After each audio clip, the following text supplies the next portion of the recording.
Hello gardening gurus, it's Ben in Shipbourne, or Shibbun as the locals call it.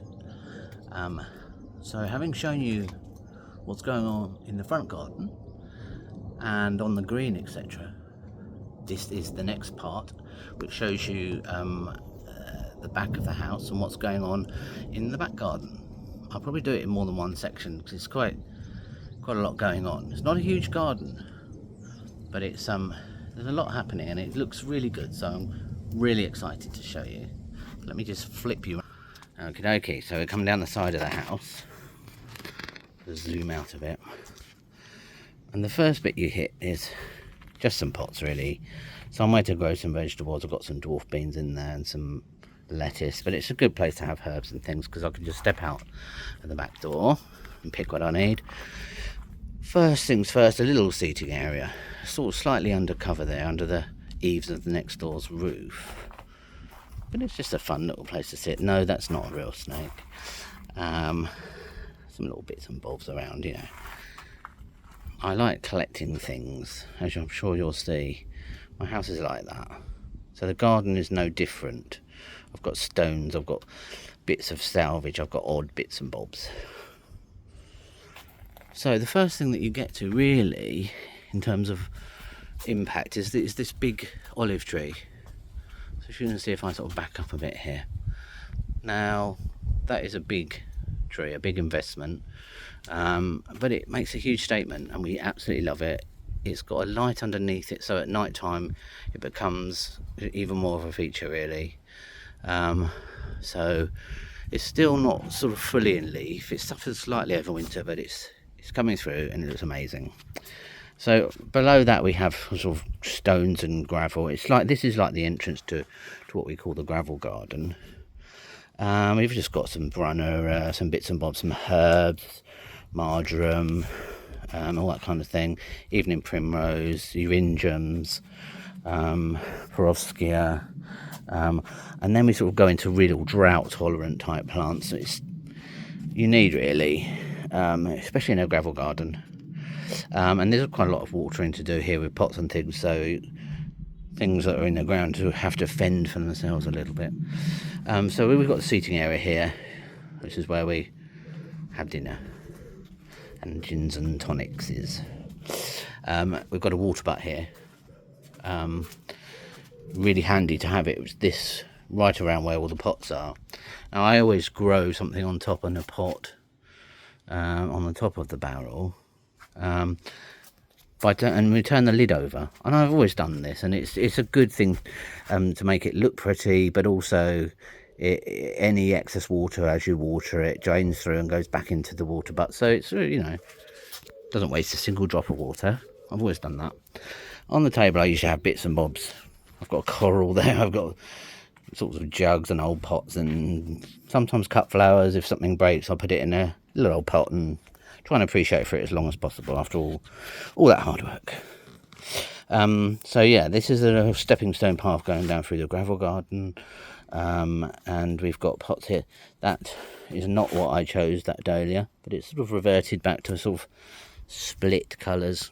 Not really what I wanted, but you know, nature just does its thing and you've got to go with it, really. Another little collection of bits there on another little place to sit, which is another bit of wood that I got this big slabs of wood for free someone needed to get rid of, which I've made all sorts with.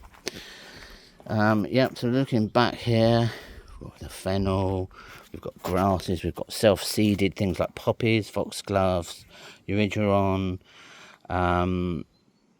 verbena, all sorts of stuff. And it's sort of the side of the patio is sort of edged by a pittosporum hedge, which is called, which I'm sure you'll probably know is Tom Thumb, but it just clips into a nice sort of big caterpillar shaped hedge along the edge of the patio, covers that up, so it sort of softens all the edges. The pots I have around here tend to be things like grasses, which are lovely because there's great movement, as you can see, there's moving around here, and ivies. They just look after themselves, but they sort of punctuate and sort of mark out places in the garden, so as you follow through you've got a consistency, so that's pretty good. this is the new bit here that I'm still finishing. As you can see, I've not put all the stones down yet. It was the last bit. There was a giant holly here, so I pulled that out. It was getting too prickly as you walk past. And then out of some of that free wood that I had, I made a little sculpture, just burning and carving into it a bit and stuff. It makes something a little bit different. And then these little stepping stones lead on to what's another seating area on a deck. And that's because there was an old oil tank which we got rid of. So I built a deck over that, and it just sort of is the sunniest bit as well, so it made sense. But before that, we've got a beautiful gladitsia tree, and that is in this sort of triangular shaped bed, which again is drought tolerant stuff. It's verbenas, it's ammies, it's echiums. You've got a couple of cosmos in there. The cotton lavender here is just in the stones.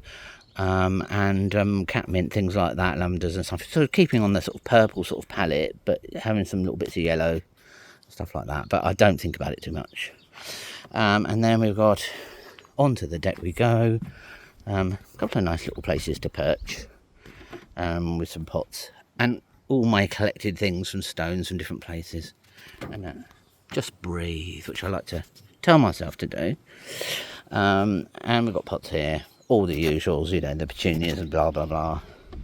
I tend to put things like the lupins in pots because they just don't get so eaten.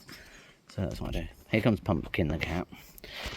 Now anything that's going on, talking on the phone or anything, he will feel very left out and pester me. As you can see, the other side at the end of the patio here, as you come down onto the steps, onto this lovely little brick path, we've got more Canterbury bells. And this pine tree I've had for years, that's called Benjamin. It's a sort of dwarf one, which I really like actually. And they've got a nice old hopper here, which I've just put some bits into. But yeah, then we've got the sort of the lawn and the edging of the path. Also built a little outdoor kitchen type area here as well, and that's my tool shed. So you can see over there onto the decking.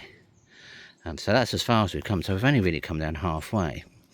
So as you can see, looking at up to that bit that we've just done, just around that section off, just a little view of that going up through the gravel garden, down to the side of the patio, to our seating area at the back of the house in glorious Shipbourne or Shibbun. The sun is shining on this lovely great big ash tree, which gives us some very welcome shade in our garden. Okay, so we'll leave that bit there for now and do another video of the bottom part of the garden. Okay then guys, lots of love, bye.